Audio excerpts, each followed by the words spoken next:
ভাগ্নের খাতা মামা দেখলে যা হবার তাই হবে। বিহারের ভোট নিয়ে কটাক্ষ করলেন রাজ্যের মন্ত্রী অরূপ বিশ্বাস। ভাগ্নার খাতা মামা দেখে তাহলে রেজাল্ট যা হবে তাই হচ্ছে, কিন্তু এখানে মামা দেখলো চ্যালেঞ্জ হবে।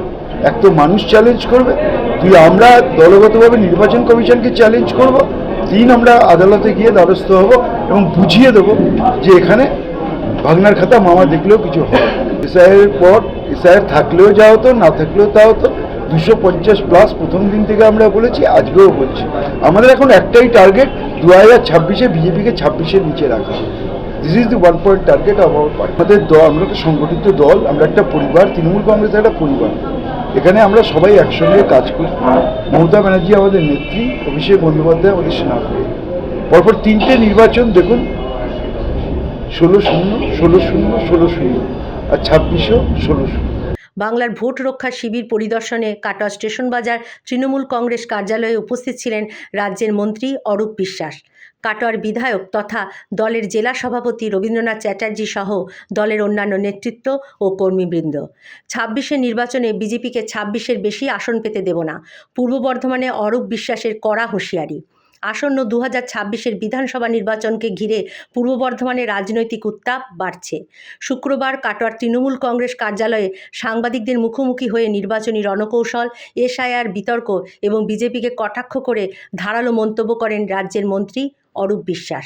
অরূপ বিশ্বাস জানান, সম্প্রদায় নয়, বাংলার মানুষকে তার ভোটাধিকার যাতে বাদ দেওয়া যায় তারই একটা যৌথ ষড়যন্ত্র, সেটায় সামিল হয়েছে নির্বাচন কমিশন এবং বিজেপি।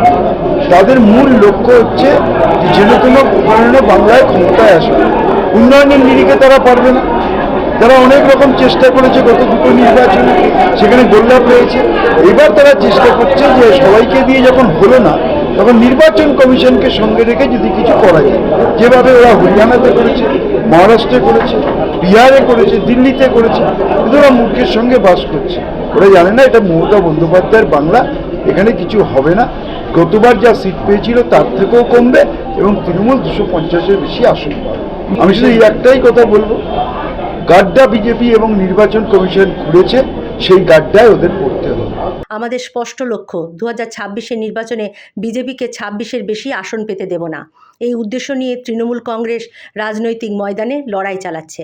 সাংবাদিকদের প্রশ্নে এসআইআর প্রক্রিয়া নিয়ে তিনি বলেন, একটা বৈধ ভোটারের নাম বাদ গেলে আমরা 10 লক্ষ মানুষ নিয়ে দিল্লিতে আমরা আন্দোলন করব। একটা বৈধ ভোটারের জন্য প্রয়োজনে আমরা জীবন দেব, কিন্তু একটা বৈধ ভোটারের নাম বাদ দিতে দেব না। প্রায় 40-42 জন মানুষ আত্মহত্যা করেছে। যে কাজটা 2 বছরে, সেই কাজটা 2 বছর 2 মাসে করতে গিয়ে আজকে এতগুলো মানুষকে মৃত্যুর মুখে দায়ী ফেলে দিলেন এই নির্বাচন কমিশন। এর দায় এবং দায়িত্ব নির্বাচন কমিশনকে নিতে হবে। কালকেও দেখেছেন সারাদিন বিএলওদের একটা ফাংশনেবল ছিল না। কি করে তারা করবে? ডিজিটাইজ হয়নি, একটাই তো কালকে কাজ করেনি। ফলে তারা তো আরো বেশি চিন্তাগ্রস্ত হয়ে যাচ্ছে। আর কথায় কথায় তারা থ্রেট করছেন বিএলওদের চাকরি খেয়ে নেব। আমরা তো মনে করি সবটার পিছনেই বিজেপির চক্রান্ত রয়েছে। তিনি স্পষ্ট জানান, প্রথমত মানুষ, তারপর দলগতভাবে আমরা নির্বাচন কমিশনকে চ্যালেঞ্জ করব। এরপর দরকার পড়লে আদালতের দ্বারস্থ হব। বাংলায় এসআইআর দিয়ে খেলা হবে না। বৈধ ভোটারদের নাম বাদ পড়লে তৃণমূল আন্দোলনে নামবে বলেও হুঁশিয়ারি দেন তিনি। একজন ন্যায্য ভোটারের নামও যদি তালিকা থেকে বাদ যায় তাহলে দিল্লিতে আন্দোলন করব। পূর্ব বর্ধমানের 16-0 জয়ের ধারাবাহিকতা অব্যাহত থাকবে।